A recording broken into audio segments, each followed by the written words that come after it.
While humanity's road to understanding our own biology has been a long and winding path, with every misstep we are presented with an opportunity to laugh at our past mistakes. Buried within the annals of medical history are some of the most ridiculous ideas that humankind has ever conceived. And with the recent health crisis, I think we could all use a good laugh, as well as a reminder of just how far medical science has come.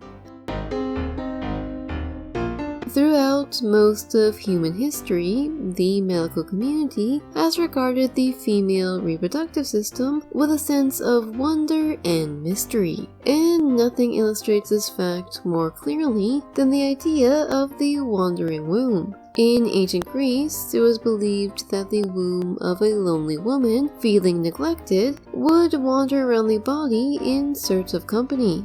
While a person's internal organs moving around on their own would understandably be cause for concern, Hippocrates, aka the father of modern medicine, advised to simply burn wool, sulfur, or pitch under the afflicted woman's nose, as, in order to escape the smell, the wandering organ would be compelled to return to her abdomen. Because in addition to being a conscious, free-moving entity, wombs also possess a very acute sense of smell. While the womb likes to wander, the uterus is apparently magic, as for centuries it was believed that menstrual blood possessed dark powers, including the ability to make wine turn sour, sterilize grain fields, dull the surface of mirrors, blunt iron weapons, a claim which makes me question why the Greeks never tried to capitalize on this scientific discovery by either bringing women into battle or attacking their enemies with ant flow, whichever proved most effective.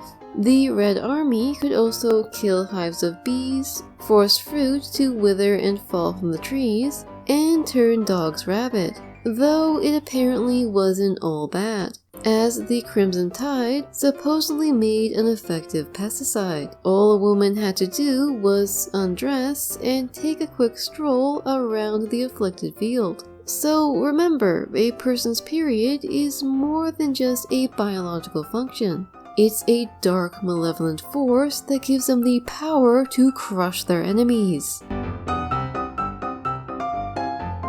While today the term lovesick conjures up images of pining romantic hopefuls, lovesickness was once believed to be an actual disease, though the symptoms of this imaginary affliction vary considerably depending on the source. Perhaps the most graphic description comes to us from Rhazes of Persia, who describes the entire life cycle of the disease, which apparently began with sunken eyes before advancing to tongue pustules, incoherent babbling, hives, and eventually death.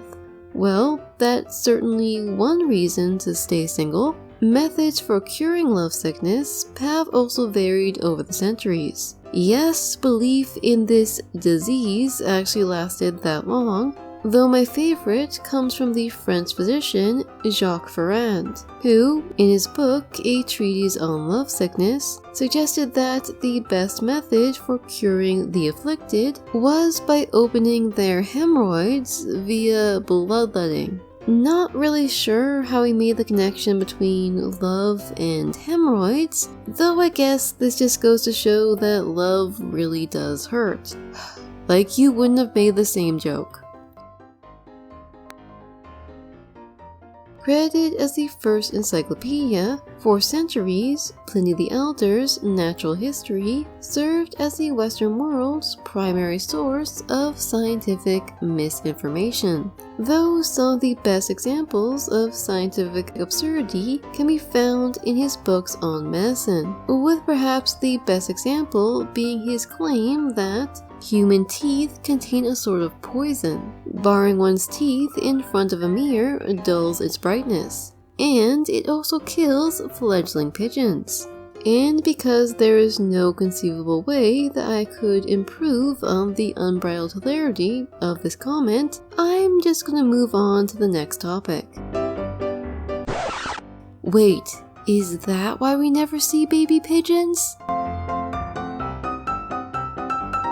While the absolute insanity of some of these supposed cures probably has more than a few of you shaking your heads in disbelief, it's important to remember that early medicine shared a strong connection with religion and the supernatural, meaning that many early remedies were effectively more magic than science. Unfortunately, due to the rather slow march of scientific progress, more than a few of these magical treatments remained relevant for centuries longer than they reasonably should have, with probably the strangest example being the practice of medical astrology.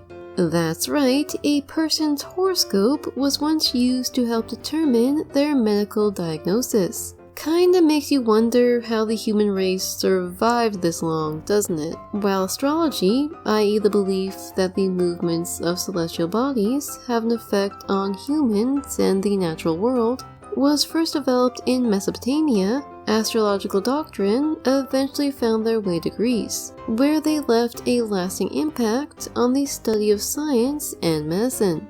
By the late Middle Ages, astrology had become a common area of study for doctors and surgeons, who used it not just for the diagnosis of individual patients, but as a way to predict coming medical emergencies. For instance, in 1348, while France was being ravaged by the Black Plague, King Philip turned to the professors at the University of Paris, hoping that they could help discover the cause of the devastating disease. The professors in turn issued a report stating that the plague had resulted from the conjunction of Mars and Jupiter, reasoning that the close proximity of these two heavenly bodies had created a reaction compelling Jupiter to, quote, draw up evil vapors from the Earth, which were then ignited by Mars, creating a great pestilence in the air.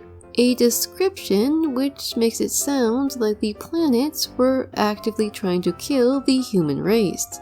But luckily for everyone, with the advent of the scientific revolution in the 17th century, medical astrology began to fall out of favor with the scientific community, though it seems that the practice has yet to disappear entirely. While doctors have often employed the curative effects of animals, a fact which remains true well into the present day, undoubtedly the strangest development in the field of animal therapy has to be the Katzenclavier, aka the cat piano. Initially conceived by the great German inventor Athanasius Kircher, rather than a remedy, the cat piano was instead intended as a kind of twisted amusement, as a series of cats, with varying degrees of pitch, were arranged in a series of cages where their tails were attached to piano keys. When a key was struck, it would force the opposing cat, through a series of mechanisms I am unwilling to mention, to let out a scream, which, when strung together with the sounds of its compatriots, would be used to play a song.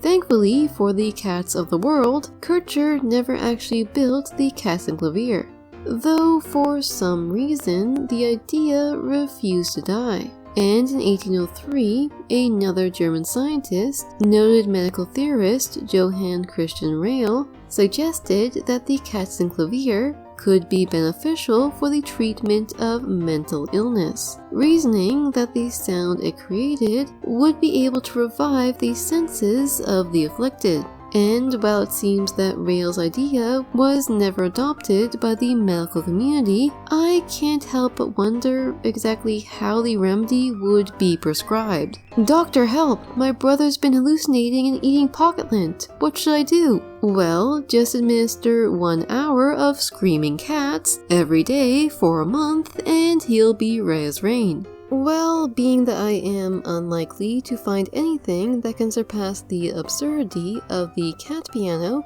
I think I'm gonna stop here. If you like this video, or if you have a hilarious medical fact you want to share, please tell me in the comment section down below. And if this video proves to be popular, I can always try to make a part 2. As always, I'm Silver Jade, asking you to please remember to support your local library. This channel would literally not exist without it, and I hope to see you again next time.